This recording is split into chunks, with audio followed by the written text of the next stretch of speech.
उनको भी नमस्कार।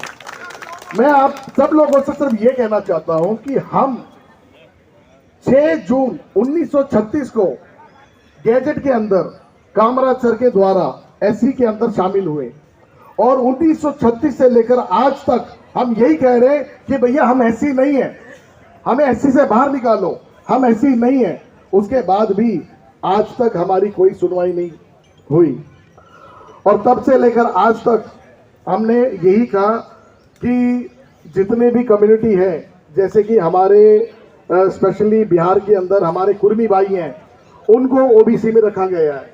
हमारे जो गुजरात के पटेल भाई हैं उनको जनरल में रखा गया है। लेकिन सिर्फ तमिलनाडु के जो देवेंद्र कुला वेलालर हमारा जो परिवार है, हमको जबरदस्ती एससी के अंदर रखा गया है। हम एससी नहीं है, हमें ओबीसी में रखा जाए, ये रिक्वेस्ट हम 1936 से आज तक कर रहे हैं। और कृपया हमारी बात सुने, क्योंकि तमिलनाडु के अंदर जितने भी मंदिर है, उस सारे मंदिर के अंदर जो देवेंद्र कुला वेलालर जो हमारा समुदाय है, हमें ना केवल पगड़ी बांधा जाता है, हमें सर्वोच्च सम्मान दिया जाता है। उसके अलावा पूरे देश के अंदर बड़े बड़े जमींदार, बड़े बड़े लोग, बड़े बड़े पैसे वाले लोग ये कहते हैं कि भैया हम तो एससी हैं, क्योंकि उनको एससी का बेनिफिट लेना है। और पूरे भारत के अंदर एक लौता ऐसा कम्युनिटी है देवेंद्र कुला वेलालर जो ये कह रहा है कि भैया हम एससी नहीं है।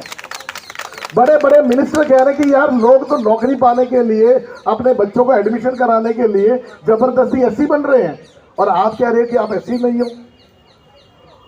जब हम इस ग्राउंड में धरना करने के लिए या हम भूख हड़ताल करने के लिए जब हम यहाँ के डीसीपी साहब के पास गए परमिशन के लिए, वो भी हैरान हो गए। वो भी यही कह रहे कि भाई पूरी दुनिया ऐसे ही बनना चाहती है और आप ओबीसी बनना चाहते हो, इसमें आपका क्या फायदा है? सर, हमारा फायदा ये है कि हम इंद्र की संतान हैं और हम देवेंद्रन हैं और हम किसान हैं।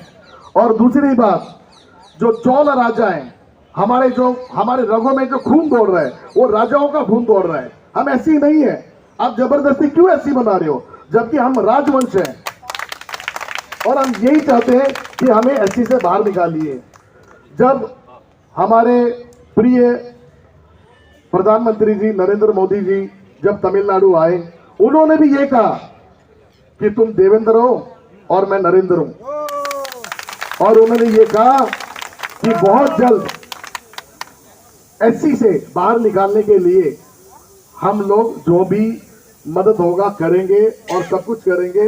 और आज भी हम कोई यहाँ पर धरना करने नहीं आए। हम अपने आदरणीय प्रधानमंत्री जी से अपने हक के लिए, हम ये आदरणीय प्रधानमंत्री जी से हम आपने जो हमसे वादा किया वो वादा याद दिलाने आए हैं। और हम ये चाहते हैं कि आप हमें एससी से बाहर निकालें, क्योंकि ये आपके अलावा कोई नहीं कर सकता और हमें आप ही से उम्मीद है। धन्यवाद।